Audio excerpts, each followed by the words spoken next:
ಎಲ್ಲರಿಗೂ ನಮಸ್ಕಾರ. Welcome back my channel. ಇವತ್ತಿನ ರೆಸಿಪಿ ಹಸಿ ಹೆಸರುಕಾಳು ಪಲ್ಯ ಮತ್ತು ಚಪಾತಿ ಹೇಗೆ ಮಾಡೋದು ಅಂತ ನೋಡೋಣ ಬನ್ನಿ. ಅಡುಗೆ ಸ್ಟಾರ್ಟ್ ಮಾಡೋಕ್ಕಿಂತ ಮುಂಚೆ ಹೆಸರುಕಾಳು ಸಿಪ್ಪೆನೆಲ್ಲ ತಗೊಂಡ್ಬಿಡಿ. ಒಂದು ಬಟ್ಲಷ್ಟು ಹೆಸರುಕಾಳನ್ನ ಬಿಡಿಸ್ಕೊಂಡಿದ್ದೀನಿ. ಗ್ಯಾಸ್ ಆನ್ ಮಾಡಿಕೊಂಡು ಗ್ಯಾಸ್ ಮೇಲೆ ಒಂದು ಪಾತ್ರೆ ಇಟ್ಕೊಂಡು ಒಂದು 4-5 ಸ್ಪೂನಷ್ಟು ಎಣ್ಣೆ ಹಾಕೊಳ್ಳಿ.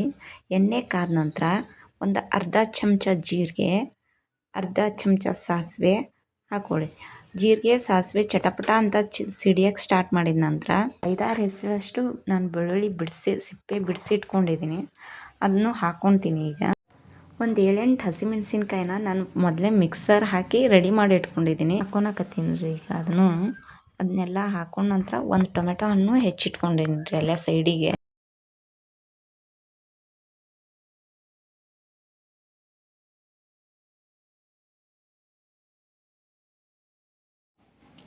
ಟೊಮೆಟೊ ಹಣ್ಣು ಹಾಕ್ಕೊಂಡು ಸ್ವಲ್ಪ ಸಾಫ್ಟ್ ಆಗೋವರೆಗೂ ಎಣ್ಣೆಯಲ್ಲೇ ಬೇಯಕ್ಕೆ ಬಿಡಿ. ಅದನ್ನು ಒಂದು ಅರ್ಧ ಟೀ ಸ್ಪೂನಷ್ಟು ಅರಿಶಿನ ಪುಡಿ ಹಾಕ್ಕೊತೀನಿ ರೀ. ಹಾಕ್ಕೊಂಡು ಚೆನ್ನಾಗಿ ಕಲಿಸ್ಕೊಳ್ರಿ ಅದನ್ನು. ಅದ್ರಾಗ ಸ್ವಲ್ಪ ರುಚಿಗೆ ತಕ್ಕಷ್ಟು ಉಪ್ಪು ಹಾಕ್ಕೊಳ್ಳಿ.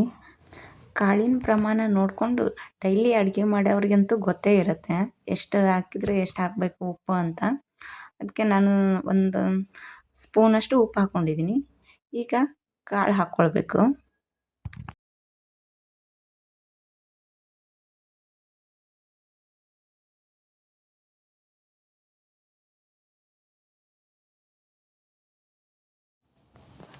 ಅರ್ಧ ಸ್ಪೂನಷ್ಟು ಗರಂ ಮಸಾಲ ಪೌಡ್ರ್ ಹಾಕ್ಕೊಳಕತ್ತೀನಿ ರೀ.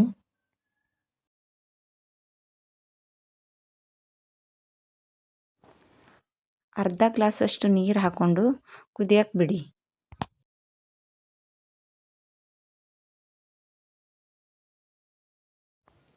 ಕಾಳೆಲ್ಲ ಚಲೋತ್ನಾಗ ಕುದ್ದವ್ರಿ. ಈಗ ಹೆಸರು ಕಾಳು ಪಲ್ಯ ರೆಡಿ ಆತ್ರಿ. ಚಪಾತಿ ಮಾಡೋಕ್ಕೆ 2 ಬೌಲಷ್ಟು ಹಿಟ್ಟು, ಒಂದು ಅರ್ಧ ಸ್ಪೂನಷ್ಟು ಉಪ್ಪು ಹಾಕ್ಕೊಂಡು ಸ್ವಲ್ಪ ಸ್ವಲ್ಪ ನೀರು ಹಾಕಿ ಗಟ್ಟಿಯಾಗಿ ಕಲಿಸ್ಕೊಳ್ಳಿ ಚಪಾತಿ ಹಿಟ್ಟನ್ನು.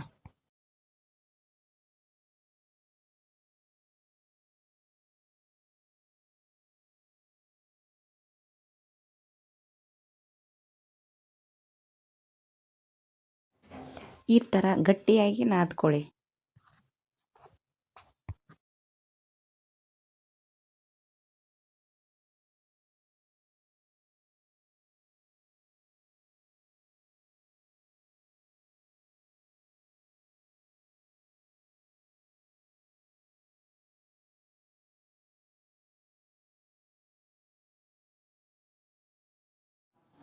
ಇವಾಗ ಇದ್ರ ಮೇಲೆ ಒಂದು ಪಾತ್ರೆನ ಮುಚ್ಚಿ ನೆನೆಯಕ್ಕೆ ಬಿಡಿ. 10-15 ನಿಮಿಷ ಅದು ಹಾಗೆ ಇರಲಿ.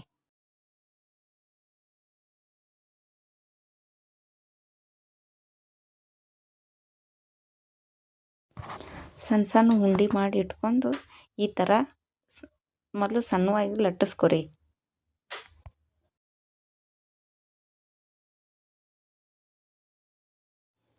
ಆಮೇಲೆ ಒಂದು ಸೈಡಿಗೆ ಎಣ್ಣೆ ಹಚ್ಕೊರಿ, ಇನ್ನೊಂದು ಸೈಡಿಗೆ ಹಿಟ್ಟು ಹಚ್ಕೊಂಡು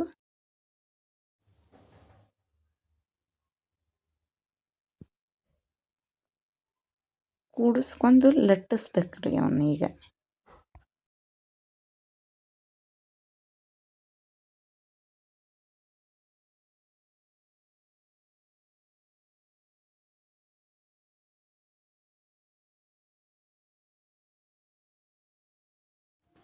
ಸರ್ಕಲ್ ಗಚಾರ ಲಟ್ಟಿಸ್ಕೋರಿ ಅವನ್ನ ತಳ್ಳಗ.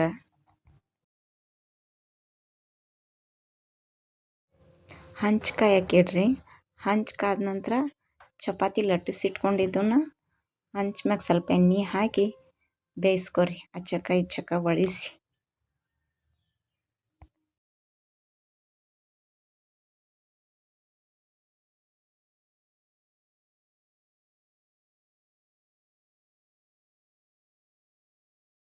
ಲಟ್ಟಿಸಿಟ್ಕೊಂಡು ಎಲ್ಲ ಚಪಾತಿನೇ ಹಿಂಗೆ ಬೇಯಿಸ್ಕೊರಿ.